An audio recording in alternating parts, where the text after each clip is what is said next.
Bonjour les amis, j'espère que tout le monde va bien. C'est l'apôtre Louis Armand Paulin. Alors, je pose la question aujourd'hui, est-ce qu'un chrétien peut avoir un ou des démons? Il faut dire que la plupart des chrétiens vont dire non. La plupart, il y a plusieurs raisons à cela, parce qu'on ne veut pas s'associer à des mauvais esprits. Pour plusieurs raisons, évidemment, on ne peut pas dire qu'on est chrétien, qu'on est en train de porter des démons. Il n'y a personne qui va l'accepter. C'est quelque chose que généralement les chrétiens vont dire non. Ou bien par ignorance aussi.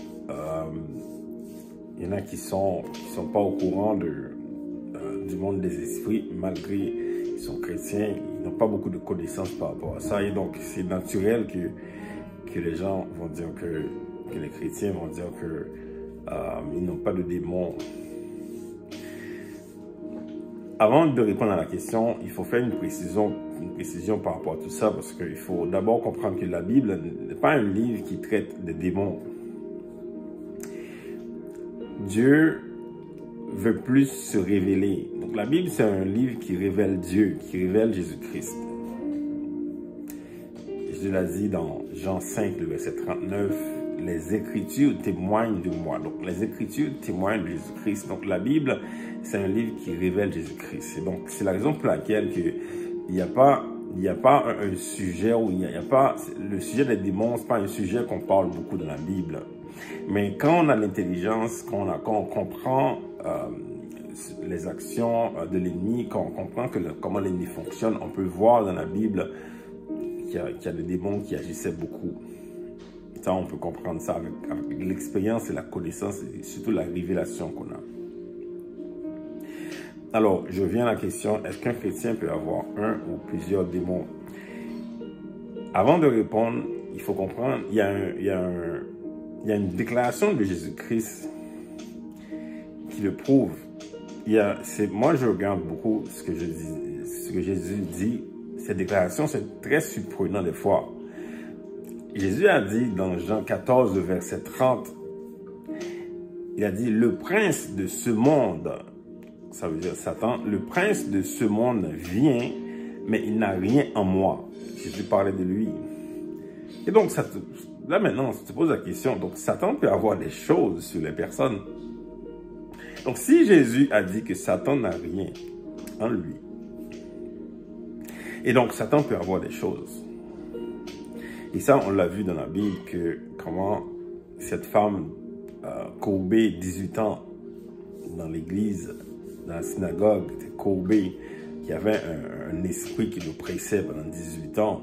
Et on a vu des cas très clairs qu'il y a une oppression de Satan.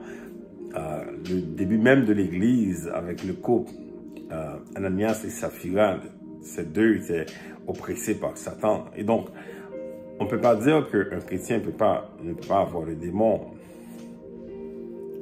Et donc, si je réponds à la question clairement, oui, un chrétien peut avoir un ou plusieurs démons.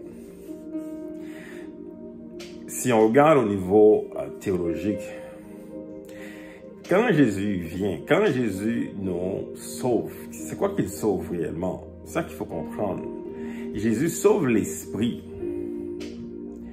Quand tu donnes ta vie à Jésus, il sauve ton esprit. Mais on n'est pas sur la terre, on n'est pas juste des esprits sur la terre. Et donc, il y a la chair également.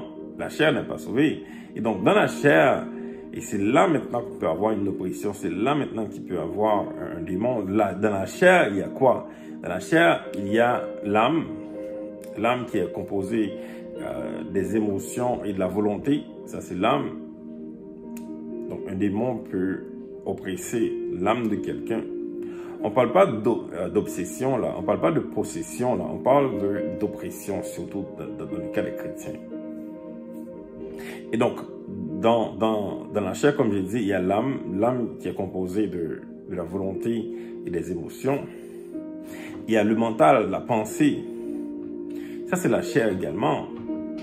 Donc, la pensée peut être oppressée par l'ennemi.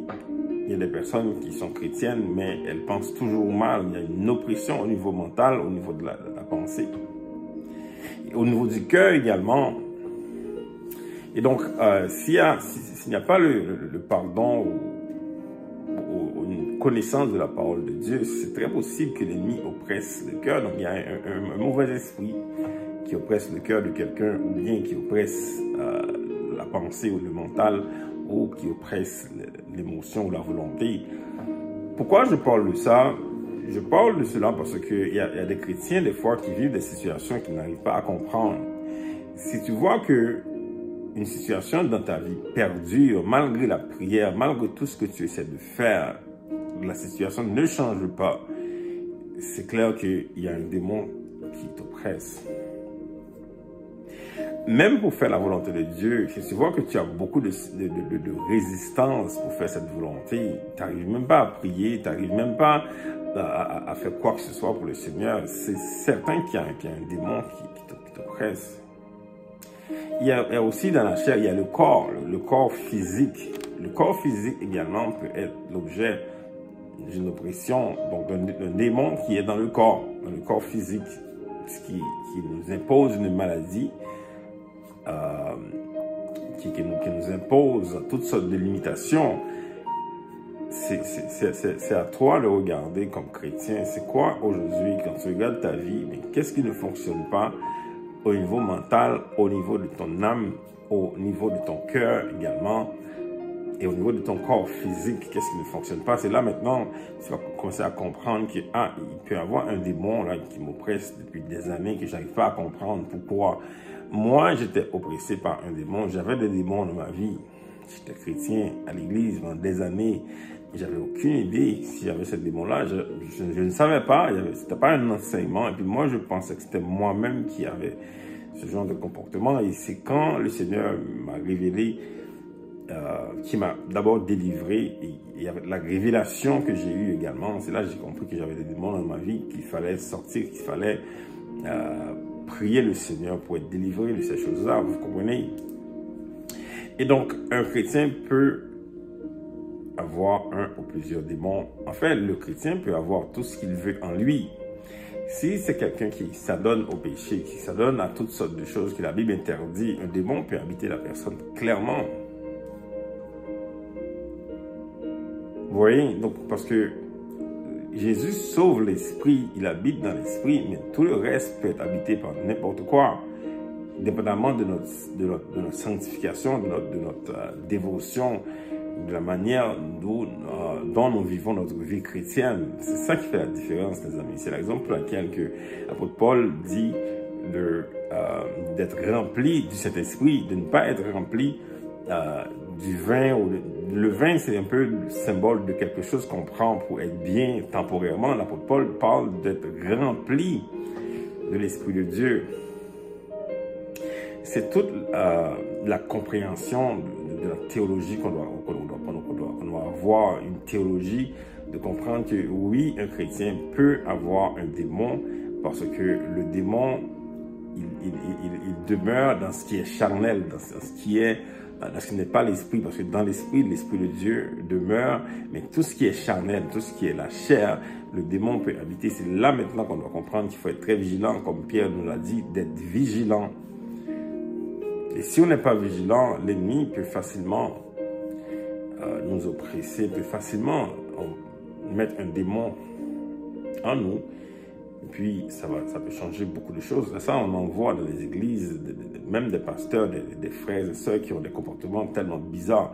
Des fois, on se demande, my God, est-ce que tu connais la Bible pour agir comme ça? C'est sûrement l'action d'un démon qui oppresse les personnes. Alors, c'est une vidéo que je fais comme ça pour aider les gens à comprendre un peu plus, de ne pas mettre comme trop d'emphase sur soi en disant qu'on est parfait, qu'on est saint, alors qu'en réalité, quand on regarde le comportement de certains chrétiens, on voit que ça marche pas là. Il faut avoir les yeux ouverts, il faut être vigilant et chercher la délivrance surtout. Quand on voit que les choses ne fonctionnent pas au niveau de sa relation avec Dieu, sa relation avec les autres, il faut se questionner pour chercher la délivrance. Voilà, que le Seigneur vous bénisse, soyez bénis et bonne journée.